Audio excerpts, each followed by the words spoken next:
This place. Ugh. What a dump. They say nothing amazing ever happens here, which is kinda true. I mean, look at her. Look at him. Look at all of them. They don't know what they have inside of them. Pretending you can't hear. That's like your thing, am I right? About 18 years ago, I was in the 7th or 8th grade when there's a show that I saw being advertised on Adult Swim called Fooly Cooly. And I remember, I'd watch the promo and be like, what the hell is this shit? And I remember watching it, and it really kind of grew on me. Because at first I think I really didn't like it, and then it kind of grew on me. I talked to my friends, I'm like, oh, did you see the show? And then we were like watching it all together. But I remember, 18 years ago, I was in my bedroom at home. I watched the finale to the original FLCL there, Fooly Cooly, and it became one of my favorite shows, and it was really something my friends and I bonded over.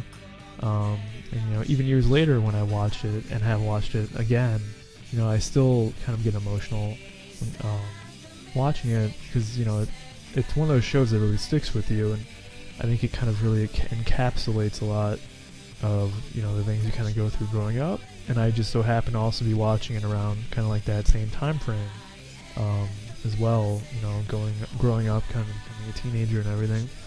But really I think the show manages to really incorporate a lot of character development in each episode. And there's actually a lot of stuff going on, and a lot of times people say, oh, it's such a crazy show, it's hard to understand, I don't know what's happening.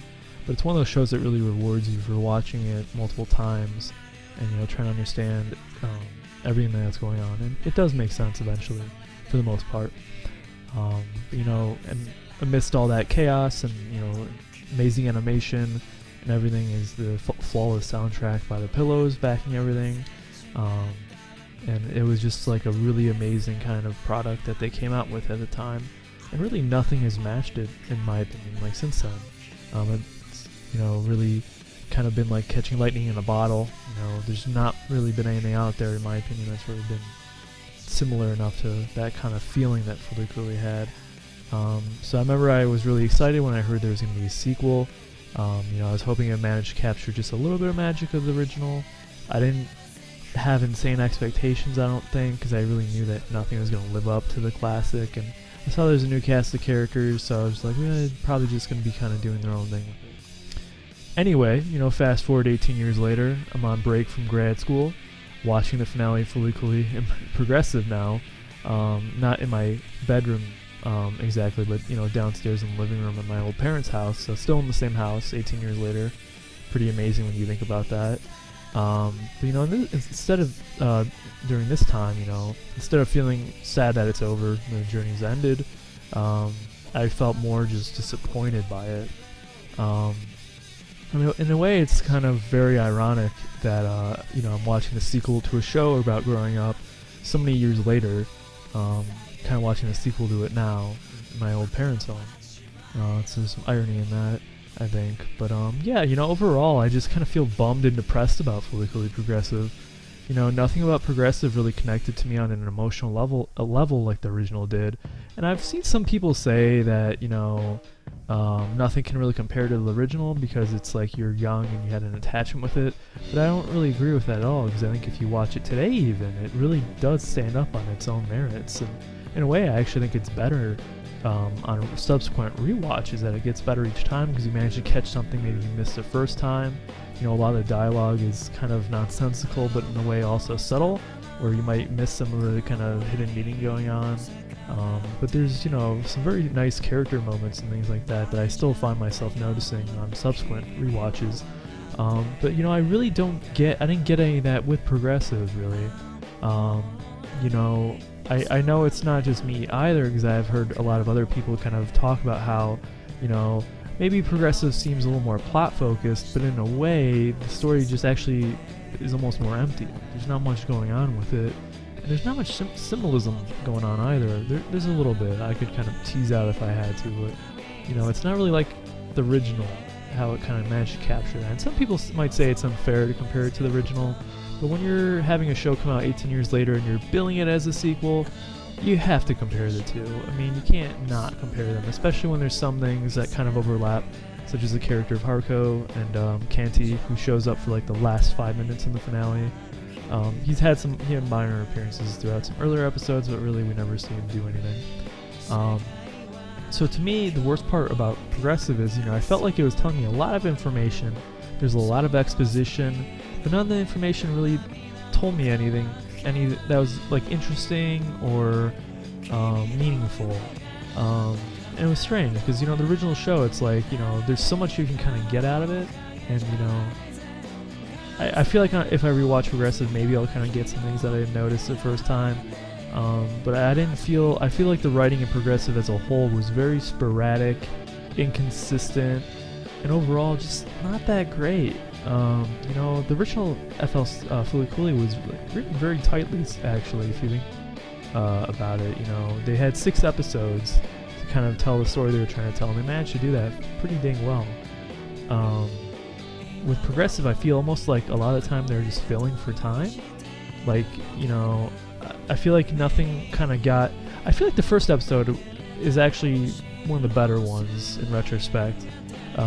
Episode 2, I kind of slanted downward, where it's like episode 2 to me felt like a lot of filler. But by the time you get to maybe back end of 3, 4, 5 was the best episode in my opinion. Progressive. 5 was the first one that kind of felt like it was really going for the FLCL vibe. The animation was excellent, and it was very different. And in a way, even though they you can tell they used some static images, and the animation's a little inconsistent. In 5, they really were trying to emulate some of that style that was missing from the other episodes. But to me, Progressive commits the sin of trying to tell everything while almost never showing anything. So there's that familiar idiom where it's like, don't show, or don't tell, show, or whatever. I can't even think of it right now because I'm recording this. I think it's, that's it. Show instead of tell. So, the original show shows a lot of different things. Like, we see a lot of things that Naota's kind of doing at home. There's a lot of moments in between the chaos going on. We're kind of getting to understand what's going on with the characters and what they're thinking. Excuse me. In Progressive, I really felt like I was just staring at people expositioning about what they were doing or feeling, and that didn't really feel like it worked at all for me. For the life of me, I really don't get so much why Ide and Hidomi are into each other, besides they kind of look at each other in class and, there it is. Which, that does happen in real life and in animes and other stories. Sometimes two characters just look at each other and they know they have crushes on each other. But, I really wish there was kind of more context to it. We never really get an idea in the show of, like, why they care about each other so much. And for being 6 episodes, you think that'd be kind of important. Because one of the themes I think they try to tackle more Progressive was a bit more about, like, adolescents and couples. But it's odd, too, because technically I think this still takes place in, like, middle school. I'm not positive about what age the kids are supposed to be exactly. But yeah, in the original show, we really get a sense for why Naota has feelings for Haruko and why he has these feelings kind of grow over time. She's a pretty complicated character. Sometimes she seems to be just screwing with him. Other times she actually seems to have a genuine soft spot for him and kind of looks out for him. And this is kind of up for debate, because technically by the end of the show, she is kind of saying, like, I don't care what happens to this place, and, I'm just trying to get Animus's power. So she's a bit of a complicated character in that sense. But, none of that complexity really happens in Progressive with any of the character relationships. They're all, like, surface level, they're barely intact. Even Haruko feels kind of off compared to who she was in the original series, which is kind of, I think, the biggest crime of Progressive is kind of squandering her potential. In the original, she actually is a very kind of nuanced character, and she goes through a lot of different kind of behaviors that we kind of get. But overall, she's kind of like the punk, rebellious, like guardian type person, protector who shows up, really changes Naota's life, turns his life upside down. In Progressive, she seems to be a lot more one note in that sense. She seems to be much more selfish, and maybe that's supposed to make sense contextually, because we have this subplot with her splitting herself and becoming another character called Jinyu. who Jinyu is basically a walking, talking exposition box. But a lot of the character relationships don't really hit for me in Progressive. And then there's this odd thing where almost none of the side characters actually even interact with each other. You know, there's this conflict that is kind of established between Hidomi and her mother that's supposed to have this big emotional payoff in the finale. But the thing is, her mother is barely in the show. She's, I think, in the first episode for 5 minutes maybe, and then like scattered appearances throughout until the final episode. So to me, that plot just completely was like nothing. Like, I found myself like, oh, I should care, I guess, but I don't, because I don't have any context to this. And then we also spent a lot of time with Ide's friends in the show, like Marco and Mori, and Mori has to be one of the most irritating characters like I've seen in recent times. Like, there's nothing good about him. He's not funny. He has this odd relationship with this young girl named, I think, I can't remember her name, but we'll call her Plant Girl. And, you know, their whole kind of relationship doesn't really go anywhere either in the show. It kind of feels like a bit of a waste of time. And that's like another thing in general I was going to bring up was, you know, comparing the side characters in the original show to the Progressive. In the original show, they actually complement a lot of things very well, and they always relate in the end to Naota. You know, everything relates back to Naota by the end of the episode. Progressive doesn't really have that connecting tissue. Feels like a lot of the side characters really just have these side plots that are a waste of time, aren't very important, and really just feel like filler almost. Or they don't go anywhere at all. Like, Marco literally goes nowhere. You could have cut him out of the show and not missed a thing. He has the most minor of appearances, most minor relevance you can think of. So, you know, this relationship with the Plant Girl really doesn't go anywhere. We have this weird thing where we find out this character who looks like Amara is actually his son, which is a little neat, I guess. If you're a fan of the original, you're like, there's some connective tissue in that sense. But it doesn't really go anywhere either. So we have all these side characters who aren't really interesting or anything like that. And then we have Ide and Hidomi themselves who are kind of not that interesting either. You know, Hidomi really doesn't talk much. A lot of her personality is not really said or expressed in the actual show itself. It's kind of meant more to be, I guess, interpreted. But there's not much to interpret. It's like she wears these headphones that suppress what she's feeling inside, and then she has violent dreams that kind of reflect that, and that's about it. Which is a big difference from, like, you know, being someone like Naota who kind of goes through this whole arc, and Hidomi feels fairly one note and not that interesting to watch either. So yeah, overall, you know, I feel really bummed because I think there actually is like a good show in Progressive somewhere. Like, I think the character designs for the most part are interesting. Hidomi has kind of a fairly generic but kind of interesting design. And, you know, compared to the original, it just doesn't hold up very well throughout the 6 episodes that they have.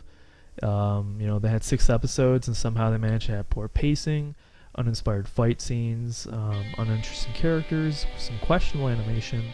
I'm not sure if it's an issue of the rush production or budget, or both.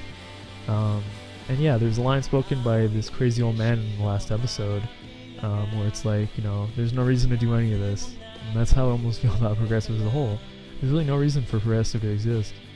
And that's really a big shame, just comparing, you know, show to the original and everything, because it's like, I really wanted it to be good. You know, I'm not against sequels, I'm not against them trying to do something new with it either, but I feel like Progressive walked this odd line of trying to be a sequel and a remake at the same time that wasn't very successful.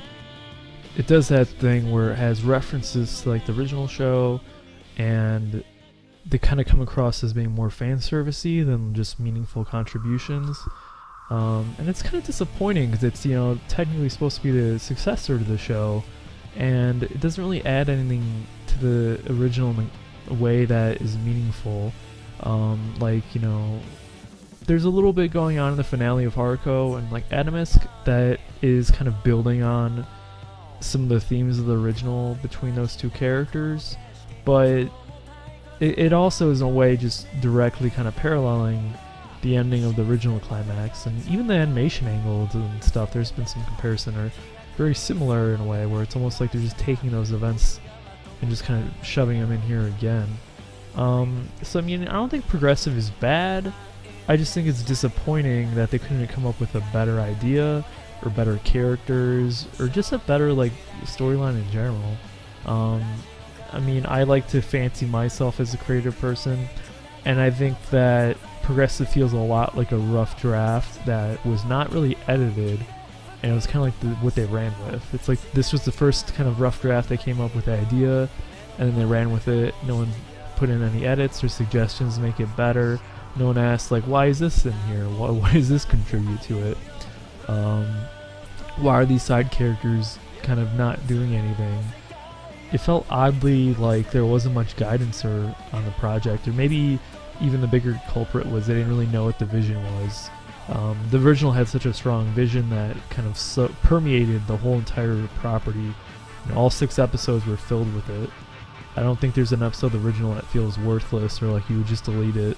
But in this Progressive, I could say that like a lot of the episodes actually did feel kind of pointless. Like you could easily remove them and not lose much, which is weird. It's weird. It's such a weird show where it has kind of an abundance of plot exposition that ultimately just says nothing, and that's kind of an odd thing to do. And I'm not really sure how they managed to do that. It's almost like an achievement in its own. So yeah, this has kind of just been some rambling thoughts about it. If anyone likes this, I might try to make more of a scripted sort of review that goes through kind of like the episodes with some clips and things like that. But you know, otherwise, I'm really hoping that FLCL Alternative somehow is able to better match the vision of the original, or I'm hoping it's just a good show, really. Because I think even on its own merits, Progressive has some issues that kind of hold it back from what it could have been, which is a shame because I feel like there is a good show in there somewhere. So if you agree or don't agree, you can go ahead and mention in the comments. Otherwise, I guess I'll see people later, even though really I can't see anyone. Yeah, enjoy the rest of your week, and talk to you later.